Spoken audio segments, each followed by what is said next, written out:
I think that everything I've been trying to do over the last 50 years is essentially grounded in the conviction that a neighborhood is a very good thing, that a neighborhood of ideas is a good thing.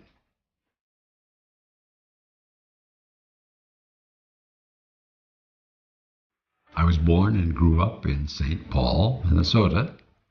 I went to school there. That's where my family comes from. That's my neighborhood. The places in which we lived were the containers of the experience of my family over an extended period of time. That's pretty luxurious. It's pretty wonderful. It doesn't imply, though, that you have to be very rich. It just means that you, if you're lucky, stay in the same place for more than 5 or 10 or 15 years. And that's a very, very glorious way to live. But it was a real community, a lot of relatives, a lot of people who had known each other several generations.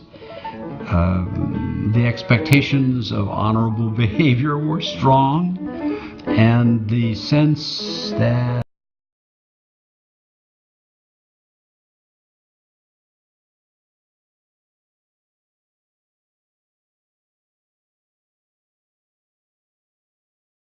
took me most of the way into law school, but not all the way. I worked in the real estate business in a variety of other ways. Was in a hurry to enter into political life. Here's a picture of General Eisenhower with somebody. That's a campaign photograph in 1953. I was running for Congress. I lost. He was running for president. He won. I'd been beginning to write some books, and the Smithsonian had a museum, which was then called the Museum of History and Technology, which I renamed the Museum of American History. The Smithsonian was doing some talking about reissuing the WPA guides.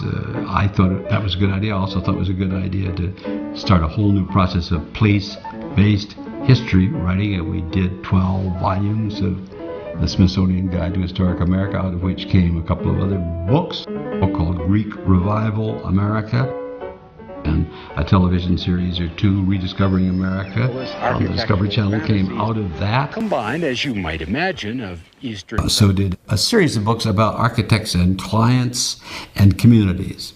This is me with a Navajo kid in my uniform as director of the National Park Service. I wore it all the time, day and night, because it seemed to me a good idea for the troops to know that they had somebody who was participating in their lives as uniformed public servants. The Native American tradition is a community tradition. It isn't the lone teepee. In fact, almost never do you see a lone teepee, nor is it about a lone Pueblo-style something. It's about living around a plaza, if it's made of earthen materials, or it's about living together, often in circles. The oldest Native American iconic images are of people holding hands in a circle. So Jefferson was not only using American mounds where Europeans had used brick and stone. He placed this house in the center of an estate plan in this form. The house is centered around a cube. The house is an octagon. Around the house is an octagonal fence. We disrupt circles to our peril. We disrupt the possibility of looking each other in the eye. This is eerily similar to figures that he had seen, great earthen geometric works in Ohio. So he was not just affecting some new synthesis. He was making a statement of affinity with those people, as he said, who had preceded us into this great country. Those books, particularly Greek Revival America, wasn't about style. It was about communities. It was about places. The places where the buildings were in groups. so that you would come to know, as we all do, that Southern Michigan is a grand place to look at classical architecture, or that the St. Croix Valley between Minnesota and Wisconsin is a neat place to find out what the Roman influence on America is. It is not ever too late. We can reverse the dispersion strategy and turn it into an inclusion strategy.